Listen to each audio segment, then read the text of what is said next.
ప్రతి మంగళవారం ఉపవాస ప్రార్థన 10:30కి స్టార్ట్ అవుతుంది. మీరందరూ రండి, ప్రేమతో ఆహ్వానిస్తూ ఉన్నాము.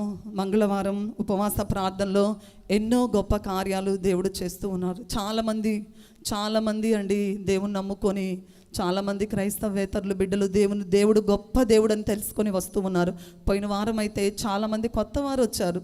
మన సంఘస్థులు అయితే చాలా తక్కువగా వచ్చారు, క్రొత్త వారు వచ్చారు. ఎంతోమంది ఆశీర్వదింపబడుతున్నారు. ప్రతి నోట యేసయ్య మాట వినబడాలి. అవునా? ఆయన అన్నాడు, ప్రతి నాలుక నా నామాన్ని కీర్తించాలి, గణపరచాలి, ప్రతి మోకాలు నా నామమున వంగాలి. అవునా?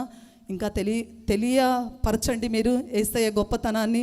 మీరందరూ రండి. అదేవిధంగా 2వ శుక్రవారము హోల్ నైట్ ప్రేయర్ జరుగుతుంది. హోల్ నైట్ ప్రేయర్ కూడా కుటుంబాలుగా రండి. మనము తల్లిదండ్రులము దేవుని బాటలో నడిస్తే మన బిడ్డలు కూడా దేవుని బాటలో నడుస్తారు. మనం ఆస్తిపాస్తులు ఇస్తే అవి అక్కడకు రావు, కానీ యేసయ్య ప్రేమను తెలియపరిస్తే నీవు నీ కుటుంబం మొత్తం పరలోక రాజ్యంలో స్థానాన్ని సంపాదించుకుంటారు. మనం బిడ్డలకు ఇచ్చే ఆస్తి అదే. కనుక ప్రియమైన దేవుని బిడ్డలారా, మనందరము విశ్వాసంలో ఎదగాలి, ఫలభరితులుగా మనం ఎదగాలి. ఆ విధంగా క్రైస్ట్ బ్లెస్సింగ్ చర్చ్ వర్ధిల్లుటకు పరిశుద్ధాత్మ దేవుడు అట్టి కృప మనందరికీ దయచేయునుగాక. ఆమేన్.